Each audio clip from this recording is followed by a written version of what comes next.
Certainly, India has gone through an extremely challenging time over the past 30 days. The virus has, it's been a vertical spike. The total number of active cases right now is more than 3.5 times the previous spike. In October, we had about 1 million cases. Now we have about 3.5 million active cases. That's a huge number.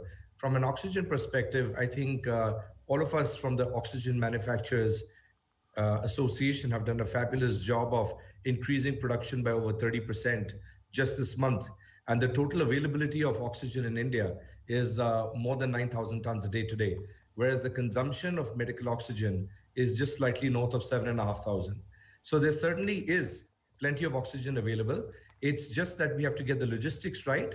It's available in parts of India which are far away from the parts of consumption. And that's something that the government is fully aware of.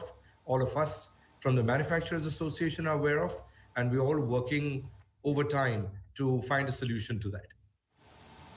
Right, because yesterday we had Abhay Soy from Max Healthcare tell us that actually the situation on the ground has not changed much, that they're still struggling for oxygen supplies. And I brought up this issue that, actually the problem lies more with distribution and logistics. He said, but even in terms of supplies reaching them, he doesn't know whether there's a complete handle on that situation. And so what can you tell us about whether the concentrate is available in enough capacity? Right, Tanvir. So we must remember that, Delhi is certainly the capital of India, but the oxygen requirement is across the nation. So while there may be challenges in the oxygen reaching certain geographies, such as Delhi, because we must understand that less than 10% of India's oxygen production happens in North India, and 90% happens in all the other regions. The largest manufacturing zones are in the west and in the east.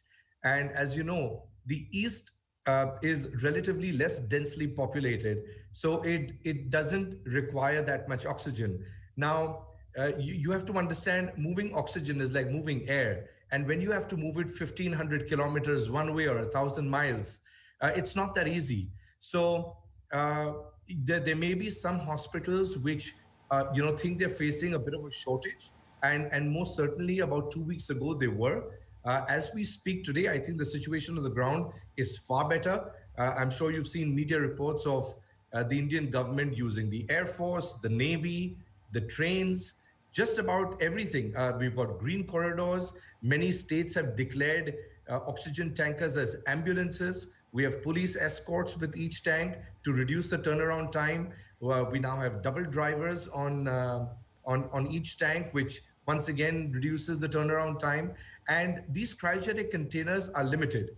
The entire country had only 1,200 oxygen cryogenic containers, and the Indian government issued an order wherein you could convert nitrogen and argon containers as well. So overnight, the population of oxygen containers went up from almost 1,200 to about 1,600, plus we've imported ISO containers. So I think there's been tremendous action on the ground. And, I don't blame the hospitals because they're getting an influx of patients, at this X cubed graph. But, oxygen supply chain can't keep up to an X cubed graph. It's a highly, highly complex supply chain.